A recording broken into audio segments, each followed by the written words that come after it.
The product element of the marketing mix. So what exactly is a product in marketing definitions? So a product is anything that can be offered to a market that might satisfy a want or a need. So for example, any good or service that is sold in the market that's satisfying a customer's wants or customer's needs. It's classified as a product, a very simple definition. Hang on, use that one. So other product can be tangible, so you can physically touch it. For example, a bike, or it can be intangible, so you can't physically touch it, but it's still a service or a need that is being met and being paid for. So for example, a doctor's diagnosis is a product. It's a service that some people need, in some cases they want, that you cannot physically touch, but you still pay for it. It's still a product.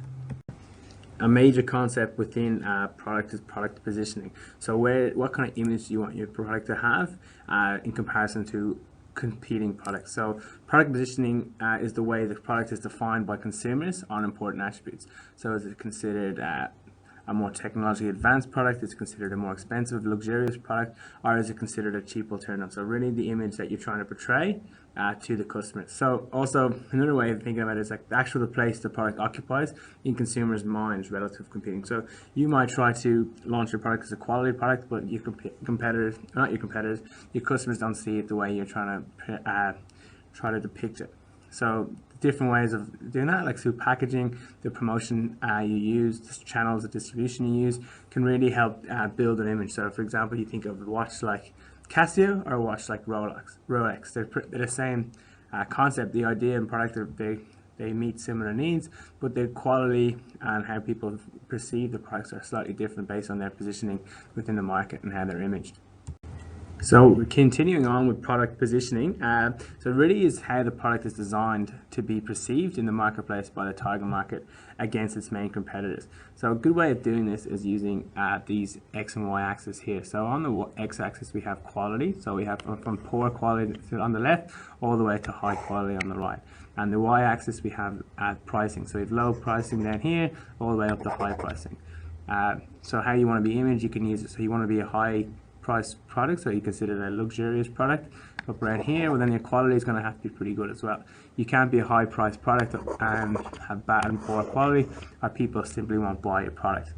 The opposite is also true. If you're a high quality product and you're selling a low price, yes, customers will love your product because they're getting good quality at low price, but from a business perspective that wouldn't be efficient. So you'd probably most likely be cutting into your profits and revenues, and probably even be operating most likely at a loss. So this wouldn't be sustainable, and this wouldn't be an advantage for consumers to buy your products, so they wouldn't do it. So obviously finding the right mix around these areas, around here usually, is what marketers try to do. So they're obviously meeting their business objectives and also keeping the customers happy. So it's all about finding that balance and how you want to be perceived. Obviously, if you have a good perception, you could probably have a lower quality product at a higher price, such as clothing and whatnot, because clothing technically is just cloth and the same materials are used, but obviously depending on their image in the product positioning, they can charge higher prices. Okay, so in other words, it's basically how consumers understand the product offering and how it differs from similar competitive offerings. Okay, so using a brand or product branding. So according to the American Marketing Association, a brand is a name, a term, sign, symbol, or design, or a combination of them intended to identify the goods and services of one seller or group of sellers and differentiate them from those of competitors. So it goes back to obviously when they used to brand cows, so they'd know which cow belonged to which farmer. And obviously this concept took off and you brand your products to differentiate yourself from your competitors. And obviously also if you have a luxurious symbol or you have an image of high quality, why wouldn't you use that symbol to your advantage and put it all over your products?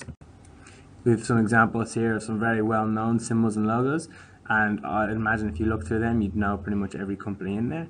So some of them don't even have wording or they just have the image or the logo, and you'd still know the company. For example, Pepsi here, McDonald's there, Apple here, some other ones that don't have any words, Shell down here. Again, you can see how imaging and symbols and logos can play a big part in identifying companies.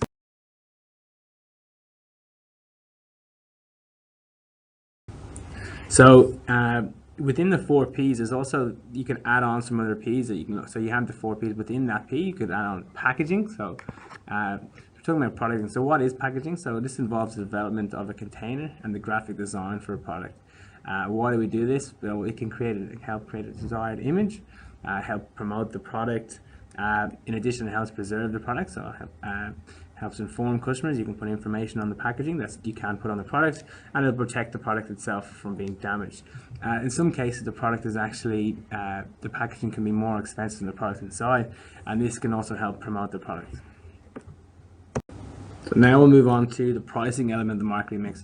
So the common methods for price setting, and we've done them before when we looked at our small business management. So three main ones here: cost plus margin, your market pricing. So basically, you price it based on what the supply and demand, so what customers are willing to pay for at any given moment. You can change the price, and you could price based around what your competitors are pricing. So to compete with them, you might cut into their profits by offering a similar product at a cheaper price.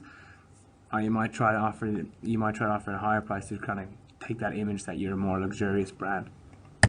So we have this pricing strategy matrix. So this also helps you decide what kind of strategy you're going to take when pricing.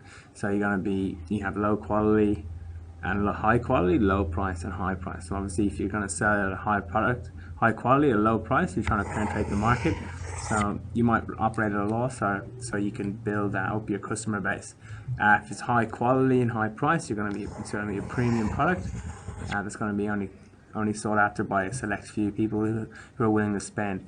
If you're selling a low quality product at a high price, we call it skimming. So you're trying to get as much as you can out of the market as quick as you can almost. And again, this doesn't last very long because people find out the quality is low and they feel like they've been ripped off. But for a small period of time, you might make some good revenue for the company.